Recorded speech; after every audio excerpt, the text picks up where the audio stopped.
top secret information.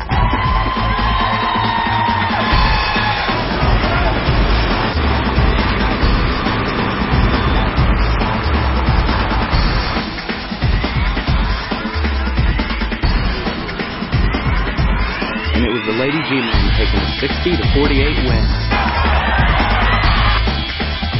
Hello and welcome to News Democrat Rewind for the week of April 30th. I'm Brian Peck, and here's the latest. The annual Chamber of Commerce Recognition Dinner was well attended this year, and businesses and individuals across Brown County came out to honor the 2009 Businesswoman of the Year, as well as the Pioneer and Horizon Award winners. This year's Businesswoman of the Year is Julie Evans, owner of Lake Manor Restaurant. Charles Ashmore took home the Pioneer Award, and Stan Purdy received the Horizon Award. For more information on each award and the other Businesswoman of the Year candidates, pick up a copy of the Thursday News Democrat on store shelves now. Charles Guarino, superintendent of the Southern Hills Joint Vocational School, announced his retirement this month. Guarino has been with the Southern Hills for the past 18 years and has been a part of numerous projects during the past 2 decades. Most notably was the massive school-wide renovation project that was completed in 2007, which updated the school facility while repairing old construction problems. Guarino's retirement will be effective December 31st. A new way to schedule students at the Ripley Union Lewis Huntington School District would give students more time on difficult subjects like Algebra 2. Angela Gray, the Advisory and Intervention Schedule Chair for the district, said the new system would rotate students fluidly between teachers to give students who are struggling more time with the subject and students who advance quicker to move on to the next subject. Additionally, students who are performing well will have a chance to participate in classes like yoga and other additional art classes for reward. The scheduling system is still under development at this time. We now go to Michael Arthur with more news. Thank you, Brian. A proposed deal to sell Brown County General Hospital to a private corporation has fallen through. Hospital officials learned Thursday that Essent Healthcare Incorporated has decided not to pursue the transaction. Officials began discussing options for a partnership or sale of the county-owned hospital to a private company last year in an attempt to ensure the healthcare institution remains financially viable. Bids from other companies were previously received as well, and it is still unclear if Brown County will begin negotiations with any of those corporations. Officials have pointed out that the hospital has made considerable improvements in recent months, including securing new physicians to maintain its maternity department and the acquisition of new technologically advanced equipment. Read more about the hospital situation in the next edition of the News Democrat Sunday. The Brown County Commissioners met in Byrd Township this week and discussed a variety of concerns facing local residents. Commissioners held detailed discussions on severe weather warning sirens, emergency response procedures for fire departments, budget problems at the township and county levels, and a referendum to repeal the recently instituted 0.25% increase to the county-wide sales and use tax. Read more on the meeting in the April 29th edition of the News Democrat on store shelves now. The sales tax referendum is among several issues and races on the primary ballot. Republican and Democrat voters will also select their nominees for the 2nd Congressional District race, and voters will also decide between 2 statewide issues. Issue 1 involves approving $700 million in bonds to support the Third Frontier program through 2016, and State Issue 2 involves the relocation of a previously approved casino in Columbus. For precinct locations and general voting questions concerning the May 4th primary, contact the Brown County Board of Elections at 937-378-3008 or call toll-free 1-866-368-3598.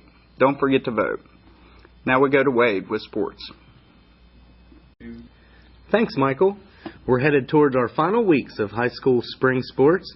Some local teams are still struggling for wins, while others are well on their way to league titles. The Felicity Franklin High School girls softball team made their way to Georgetown High School on Wednesday to do battle with the Lady G-Men. The Lady G-Men entered the game with an overall record of 3-12, while the Felicity Lady Cardinals stood at 12-0 on the season.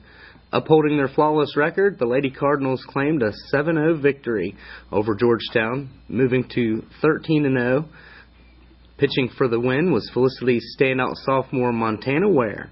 Ware threw for 16 strikeouts against Georgetown, giving up just 2 hits. Ware also smacked a 2-run homer over the center field fence to give the Lady Cardinals a 3-0 lead in the top of the 3rd inning, and teammate Kirsten Bowling hammered a solo homer in the 6th, upping the Cardinals' lead to 6-0. The win over Georgetown marked Ware's 12th shutout of the season, and she's given up only 1 run. The Lady Cardinals stood at an 11-0 record in the Southern Buckeye Conference, leading the conference's small school division. As for the Lady G-men, they showed significant improvement on defense while facing the Cardinals for the 2nd time this season, but they struggled for hits. Georgetown sophomore Jessica Smith pitched for 6 strikeouts. In high school boys track and field, months of hard work is starting to pay off big for the Western Brown Broncos. The Broncos recently won the West Union Track and Field Invitational and finished runner-up in the Clinton Massey Relays.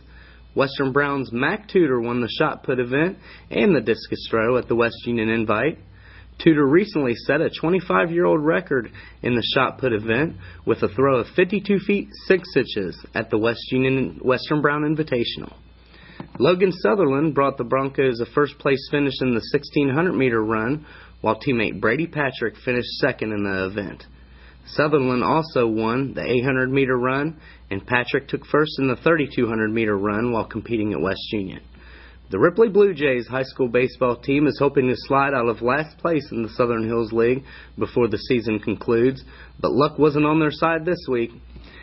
The Jays led the Peebles Indians early on, but the Indians went on to claim a 15-5 come-from-behind victory, scoring 11 runs in their final 2 trips to the plate to end the game on a mercy rule after 5 innings. The Western Brown Broncos baseball squad took a 2-1 win over New Richmond in Southern Buckeye Conference action Wednesday. With that win, the Broncos moved to an overall record of 9-8 and a league record of 7-4. On Saturday, April 24th, the Southern Hills League's junior high track and field teams ventured to Ripley Union Lewis Huntington High School to compete for what they've worked hard for all season, a league title. The boys team from Eastern Middle School won the league with some exceptional performances by several athletes. Lane Pickerel and Lane Parker, both 8th graders, were the top 2 scorers for the Eastern Junior High boys. The girls from Eastern Middle School also won the league. Finishing runner-up at the league championships was the team of girls from Ripley Middle School. That does it for this week in sports. Good luck to all our athletes. And for more on local sports, be sure to check out the Thursday News Democrat on store shelves now.